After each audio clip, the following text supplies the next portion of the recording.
আমি আজও কারো আমি ক্ষমতা পাবোই এবং আমি আমার জায়গা আমি ফিরে পাবো এবং তার সব ট্রাস্টে যা যা করে রেখেছে, তার পারিবারিক trust, Yunus foundation, Yunus trust, এরকম হাজার রকমের ট্রাস্ট করে করে টাকা রেখেছে, ওই সবগুলি বাতিল করে দিয়ে ওই গরিব মানুষকে সব দিয়ে দেওয়া হবে, গ্রামের মানুষকে সব আমরা দান করে দেবো। এটাই হচ্ছে মানে আমার প্রতিজ্ঞা।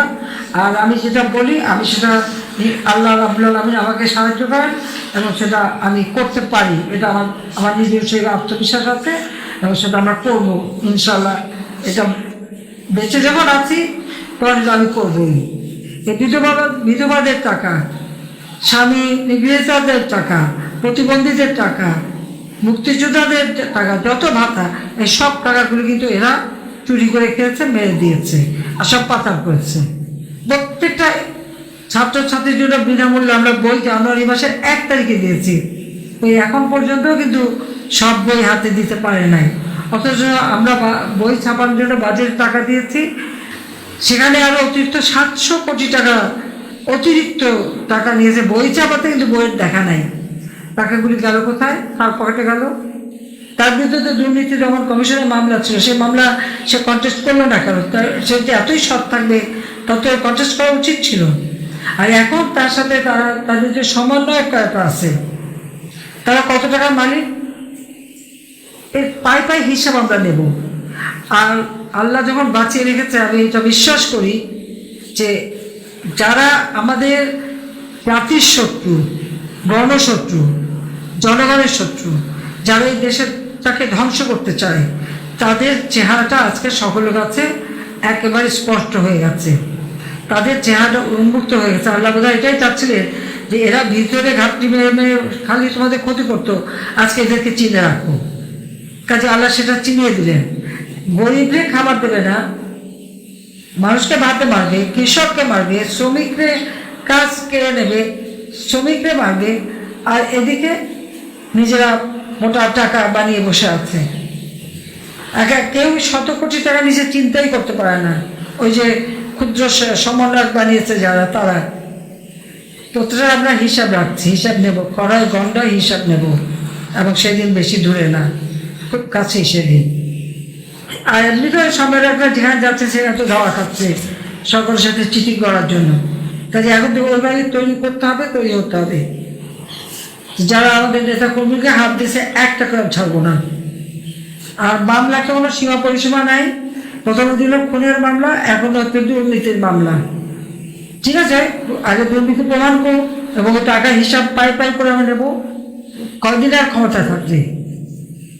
আজকে এদের বিরুদ্ধে সবাইকে মিলে প্রতিরোধ গড়ে তুলতে হবে, এবং যারা এদের সাথে আছে এখনো, এবং যারা ঘর বাড়ি দোকানপাট ব্যবসা বাণিজ্য করেছে, যারা মানুষকে হত্যা করেছে, আমার নেতাকর্মী হত্যা করেছে, এবং কৃষকের শ্রমিকের ক্ষতি করেছে, সাধারণ খেটে খাওয়া মানুষের ক্ষতি করেছে, এদের বিরুদ্ধে সবাই এখন থেকেই প্রতিরোধ গড়ে তুলতে হবে।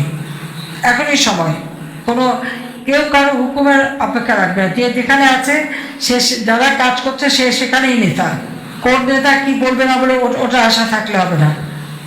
যে যেখানে আছো সে সেখানেই নেতা, কাজে তার দায়িত্ব নিজে পালন করবে, মানুষকে জনগণকে সাথে, আমাদের আর কেউ নাই, আমাদের আছে জনগণ। এই জনগণকে সাথে নিয়েই প্রতিটি জায়গায় ইচ্ছা মতো এদের শিক্ষা দিতে হবে। কাজে এটাই আমার নির্দেশ। হ্যাঁ, এখন আবার দল ভাঙারও চেষ্টা করছে, বা আওয়ামী লীগ ওরকম ভাঙলে কিছু হয় না। আওয়ামী লীগ হচ্ছে হিরার টুকরা, যত কাটে তত জলে। আমি তো ছোটোবেলা থেকে দেখলাম কতবারই তো ভাঙলো কাটলো, কী হলো? এমনকি প্রতিষ্ঠাতা সভাপতি কমান্ডা ভাসিনীও তো দল ভেঙে চলে গিয়েছিল, কিছু করতে পারেনি। আর এরপর তো দফায় দফায়, তো ওতে আমাদের কিছু আশা পেয়ে যাবে না। আওয়ামী লীগই তার নীতি আদর্শ নিয়ে থাকবে, এবং আওয়ামী লীগ ছাড়া বাংলাদেশের মানুষের ভাগ্য কেউ পরিবর্তন করবে না। আওয়ামী লীগ ছাড়া মানুষের সাথে কেউ থাকে না, এটা হলো বাস্তবতা। আজকে নিশ্চয়ই বাংলাদেশের মানুষ সেটা হায় টের পাচ্ছে।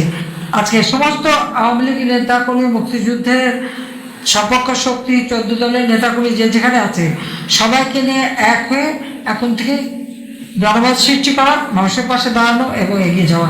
ইনশাআল্লাহ জনতার জয় হবে হবে। আর আমি আছি, আমি যেখানেই যাই আমার মনটা তো বাংলাদেশে পড়ে আছে। আর এই বাংলাদেশের সব এলাকায় আমি সবার সাথে কথা বলি, কথা বলে যাচ্ছি। কাজে বেঁচে আছি বলেই তো বলতে পারছি, মরে গেলে তো পারতাম না বলতে, আর জেলে গেলেও তো কথা বলা সম্ভব হতো না। যেহেতু বহুবার গেলাম, ওতে কিছু আসা যায় না, কিন্তু আজকে কথা বলার যে সুযোগটা পাচ্ছি এটাই তো সবচেয়ে বড় কথা, যে আমি আমার নেতাদের গলা শুনতে পাচ্ছি। তো সবাই ভালো থাকো, সুস্থ থাকো, সেই দোয়া করি। জেলে যারা আছে আর যারা আপনজন হারানো বেদনা নিয়ে আছে সবার প্রতি আমার সমবেদনা জানাচ্ছি। সবাই ভালো থাকো। জয় বাংলা, জয় বঙ্গবন্ধু, বাংলাদেশ চিরচির হোক।